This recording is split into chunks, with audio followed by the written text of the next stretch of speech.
Then around the 124 marker, what I believe now that I'm not really sure of my judgment, comes in an alto sax. That is No, actually, it was a kazoo. you are absolutely bullshitting me.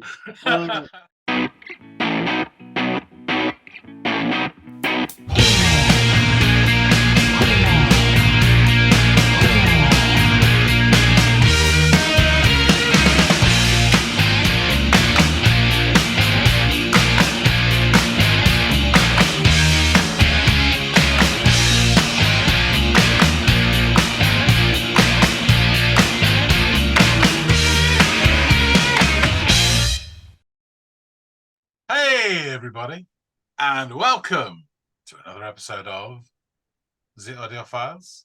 Mm-hmm. My name is John, his name is Andy, and this is a special Friday edition. Yeah, look at your calendar. It is, unless you're watching on a Saturday. You're late.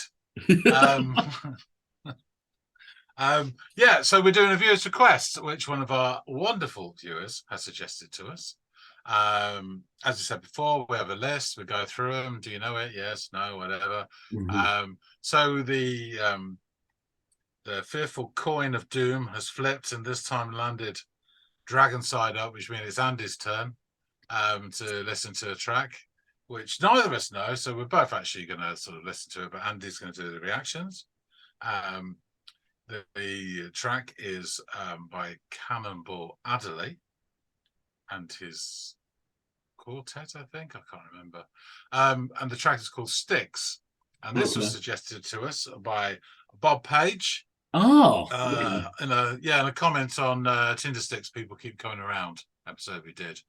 If any of you have not seen that, go check it out because that's an awesome track. Awesome. So yeah, Andy, you can go off and listen to Mr. Adderley and tell us what you think, and then we'll discuss it and chew it over. all right. I will do just that.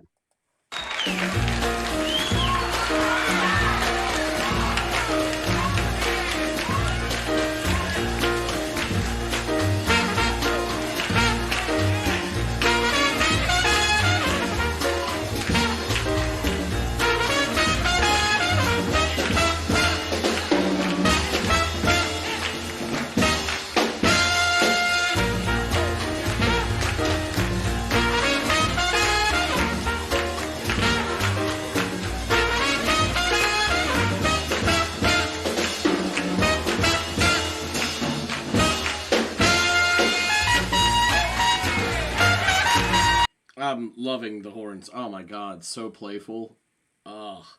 And that like jazz shuffling little beat in the back. This sounds lovely. And obviously we're getting sort of this live presentation, or it's like capturing a moment in time. And it would have been pretty awesome to be in the audience to witness this. Yeah, this is awesome. It's tickling my fancy. All right, let's press on here.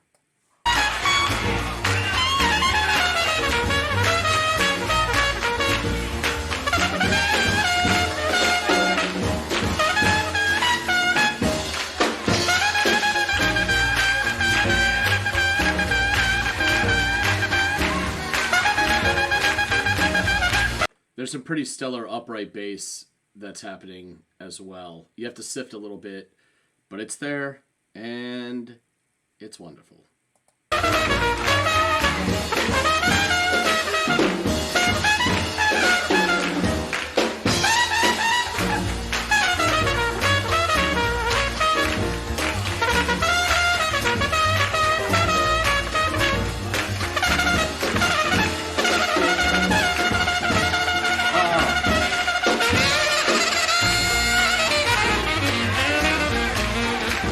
That was fucking nuts, and we're gonna have to revisit it because when something's fucking nuts, it warrants being listened to at least a second time. Yeah, that was incredible. It was like these rapidly firing trills were occurring, and they sounded so good.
really getting them in unison now. This is good. This is so fun.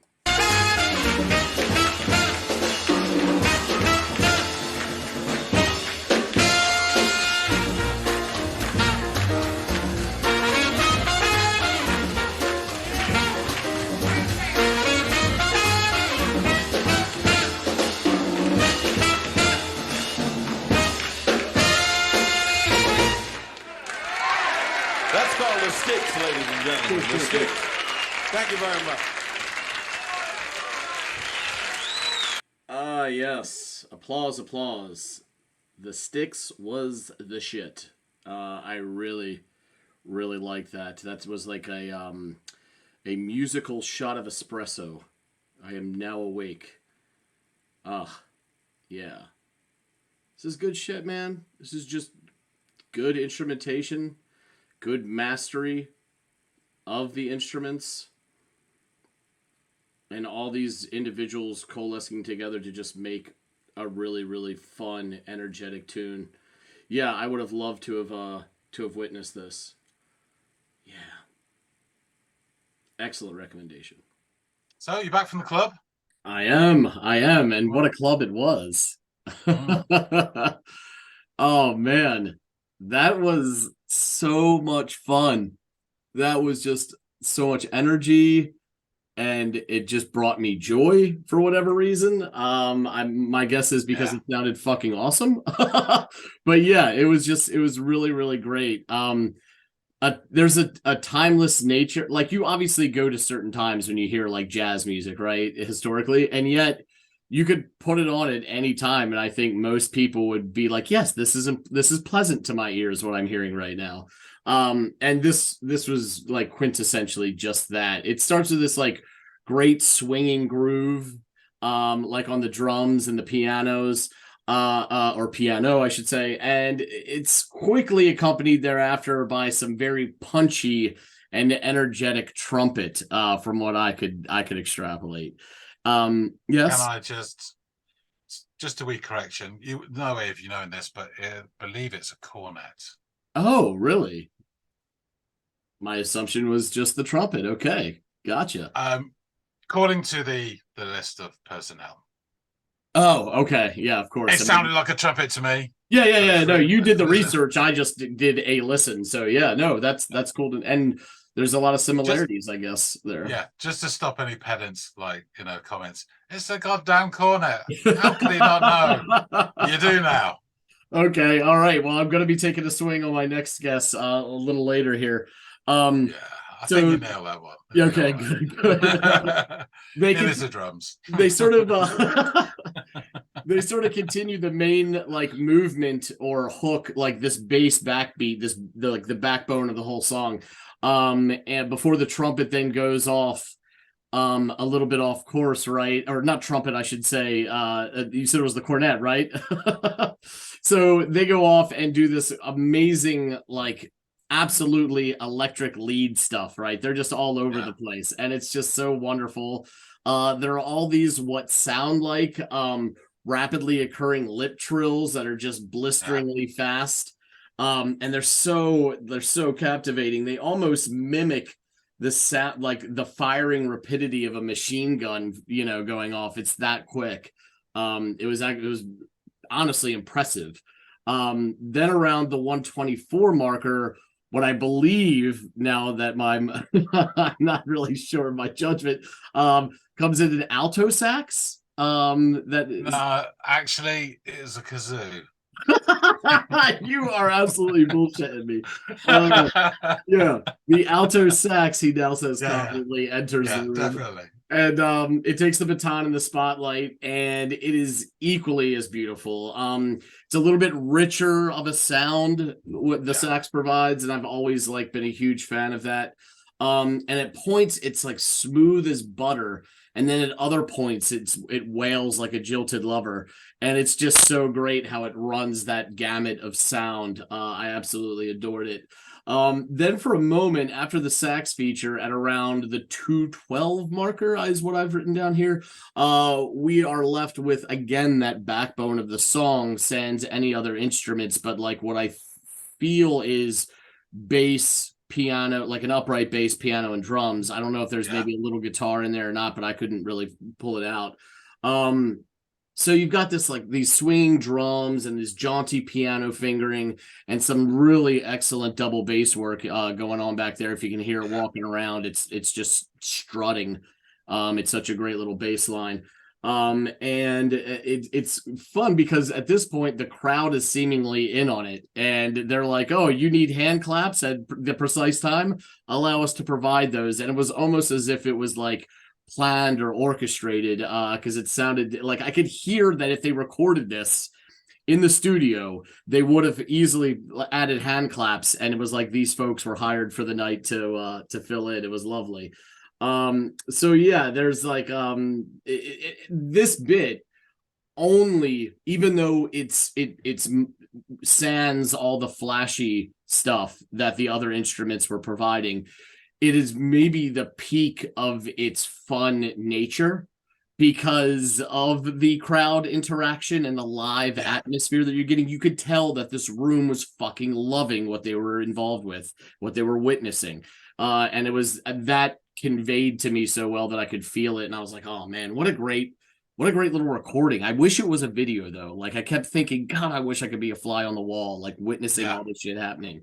And the piano uses this time to show it can also do a bit of lead work, and it's kind of finding its way meandering around the keys, and I really enjoyed that. Before then, both the aforementioned instruments join in collectively as a tandem and just start punctuating the song left and right before it eventually comes to an end. And this was an absolute hit. It didn't need lyrics. We don't need to pour over those. We don't need to extrapolate meaning or metaphor. This was just good fucking music, man. And I really enjoyed it. Great shout, Bob. Yeah, definitely. Now I have to admit, a bit of honesty here. When we cut these up to decide who does what, and he says, "Yeah, Cannonball Adderley, yeah, I'll do that." And I remember talking to you at the time, going, "It kind of rings a faint bell. I'm sure it might be jazz, but I'm not sure." Yeah, the only thing that I correlated with was for some reason adjacently Miles Davis, because I don't know if like my dad had a record where they featured on, or the name came out at some point, but I kept thinking he's somehow tied to Miles Davis. That's all I know. Yeah, and honestly, then I listened to this as well, and I was a wee bit pissed off that you got this because really awesome. And then I did the research, and I do know him. I do know his work, and he's played on one of the most famous records of all fucking time. And I've got it sitting here, and like, oh God, Christ Almighty. So yeah, I did know this track though. But yeah, I'll get into a sec. I'll just give you a bit about him, and then things will start to make sense. So Julian Edward Cannonball Adderley was born in 1928. Alto saxophonist, jazz, hard bop, modal jazz, soul jazz, jazz fusion. He was born in Tampa, Florida. His elementary school classmates called him Cannibal, i.e. cannibal, after his voracious appetite. So Cannibal became Cannonball. Oh, it's like a greedy little bugger. Telephone where it's like, yeah, we call him Cannibal. It's like, yeah, they call him Cannibal. Yeah, exactly. So Cannonball moved to Tallahassee when his parents obtained teaching positions at Florida A&M University, wherever that is. Both he and his brother Nate played with Ray Charles when Ray Charles was living in Tallahassee during the early 1940s. Yeah, that just depressed me straight away. Yeah, wow. Right. So then I'll skip some bits of his life because there's, I imagine there's a lot as it were. But he was teaching at Fort Lauderdale. I think he was also like the band leader there. And he moved to New York City in 1955. And he wasn't there that long. And one night in 55, he brought his sax with him to the Cafe Bohemia, which is quite famous in jazz circles in that time. And he was asked to sit in with Oscar Pettiford in place of his band's regular saxophonist who was late for the gig.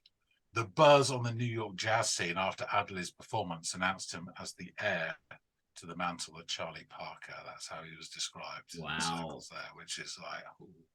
So he formed his own group with his brother Nat, or Nate, Nat, I think it is. Okay. He signed to the Savoy Jazz label in '55. So this all happened really quick. Moving to New York. He was noticed by Miles Davis, and it was because of his blues-rooted alto sax that Davis asked him to play with his group. He joined the Davis band in '57, 3 months prior to the return of John Coltrane to the group. So really got some shit going there. Heavy hitters. So Davis actually appears on some of Adderley's solo album stuff along also Art Blakey. And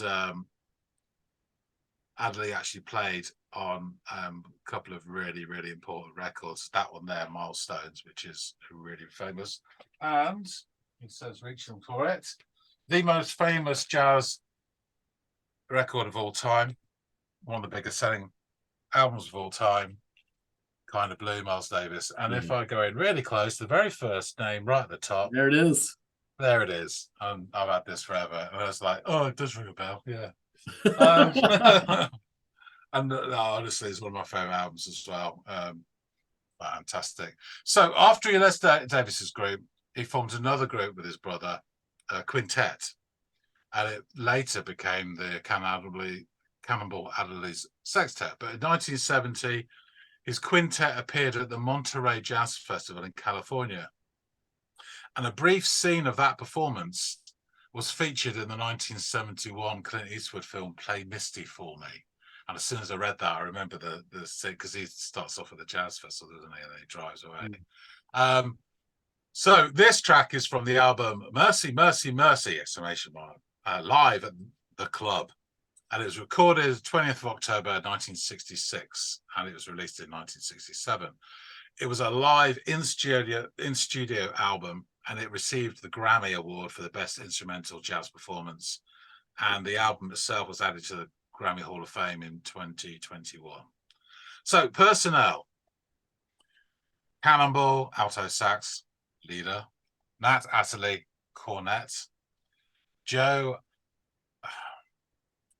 Swawinu, piano and Wurlitzer electric piano. Victor Gaskin, bass, and Roy McCurdy, drums. Okay. So, although the original liner note stated it was recorded at the Club de Lisa in Chicago, in actual fact, it was recorded at the Capitol's Hollywood studio with an invited audience and an open bar. Now, the reason for the discrepancy was that Adderley and the new manager at the Club de Lisa were friends, and Adderley offered to give the club a bit of free publicity, so that's why I said it was recorded there. The title track, Mercy, Mercy, Mercy, was a surprise hit, reaching number 11 in the Billboard Hot 100, and the album itself reached 13 on the top LP charts. Now, to my mind, this song, it is a great performance, but I guess it comes as no surprise given the pedigree of Cannonball and his guys. I'd say that every element in this is as tight as an ant's chuff. Really wonderful turn from his brother on the corner and him on alto sax.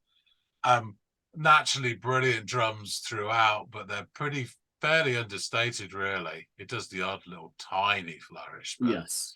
But again, for me, that breezy swinging piano really pulls the whole thing along. And of course, there's a fantastic bass as well.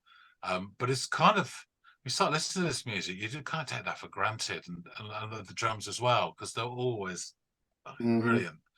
And it kind of reminded me in a way, and I have very limited jazz knowledge, and we've talked about this before. I do really enjoy some jazz, and I'm just trying to get myself, more sort of knowledgeable about it. But this kind of reminded a little bit of sort of Dave Brubeck quartet, Take Five et al. That sort of swinging to it, and even it's not the same, and not even the same kind of jazz, but the same feel you get with Ramsey Davis trio as well, sort of Wade in the Water and that sort of thing. And when you hear this, I know it's in a club and everything, but I immediately picture sort of warm summer evenings, sundowner, that sort of thing, drinks, and this sort of music. It's really, I think the crowd, like you said, the crowd involvement in this really adds to another layer of the atmosphere. So it just shows that a free bar works. You know, Without question. yeah, I thought this was superb, really, really enjoyable. And as you say, it takes you to a place and time, but it is again timeless as well. And yeah, I loved every second of it. Just to finish off the info, in July '75, Adderley suffered a stroke from a cerebral hemorrhage, and he died 4 weeks later, August the 8th, 1975, at St. Mary's Methodist Hospital in Gary, Indiana. He was 46 years old. Oh, so he was buried in the Southside Cemetery in Tallahassee. So that is Cannonball Adderley. man, that's a shame he went so soon. He could have, I'm sure, added so much more amazing music. You know, it's interesting. Two bits. Just to tie into some of the things that you had raised. I've witnessed live like videos where it's not just audio, it's audio and visual, right? Of like a, I don't know, a festival or a concert or some sort of intimate performance, and they've been good. But this is up there with some of the best ones I've seen and it's not seen, right? That's sort of the thing. Ones I've heard. And it actually has more gravity with me than a lot of the ones that have the video and the visuals to complement it. You get enough of the mood and the atmosphere from this room just through listening. That doesn't stop me from wanting to see what was going on and to be able to witness it. But there is something that is that really captures the atmosphere and the energy that was happening in the room when they hit record when the song stopped. And it was just, I really, really appreciated that a lot. And the other thing was the cornet playing versus the saxophone playing. Now, forgive me, but in this song, I liked the sound. I liked the sound and the tone and the quality of a saxophone better than a cornet or a trumpet, and I always will. Yeah, but the talent exhibited through the playing of the instrument, I was more wowed by his brother Nat. I have to admit. I was as well. I was, yeah. The trilling on that was so fucking unbelievable. That not only the mouth and the breath that takes for that, but then the synchronized. You have to do at a speed that is unrelenting, it would sound like. So wholly impressed by that performance. Everyone did great, but if I had to pick one star on Adderley's, on Cannonball Adderley's song, it would be his brother's work on the cornet. So that's interesting to me. I mean, he's the leader. He can be generous every now and then. Yeah. You get one song, son. One song. Go on. I after listening to this, I immediately downloaded the album actually, and I've had a really quick just once through, and it's all great. It really is. So I should listen to it in more detail properly. There's my weekend. I'll be doing that at some point as well, giving this a listen and getting into it more. This is really good. So great shout, Bob. Yeah, brilliant. Really appreciate it. And it's nice to do something like this, on the channel as well. We've talked about, more sort of jazzy stuff and other things as well. Thanks, Bob, for recommending this. Really appreciate it. Thanks, Andy, for listening and giving us your reaction. It was my pleasure. Yeah, mine too. So, folks out there, tell us what you think. Are you a fan of this music of Cannonball? Or how have you become a recent convert just to listen to this and think, I dig it, man. Let us know what you think. Drop some comments. Love to hear from you. If you like this song, hit the like button. Tell us about other stuff that I'm sure that some of the viewers out there will know loads more and be able to drop us some little breadcrumbs of where else to go to next. But this is the kind of jazz that I absolutely adore. I find, the sort of Charlie Parker stuff just a bit too, I'm not there yet. It's too challenging for me. But Miles Davis, this sort of stuff and the things I mentioned before, spot on. If you haven't subscribed, please do, and please support this channel and help us build it. We're slowly creeping up every day, And we really appreciate everybody who lends us support by subscribing. Yeah. And, you know, like they say, money attracts money, and subs attracts more views, which attracts more subs, which attracts more views, until we will finally have our own gravity. And then I cannot wait. That being said, thanks again so much for watching, and we will see all of you on the next episode of the Audiophiles. See you guys.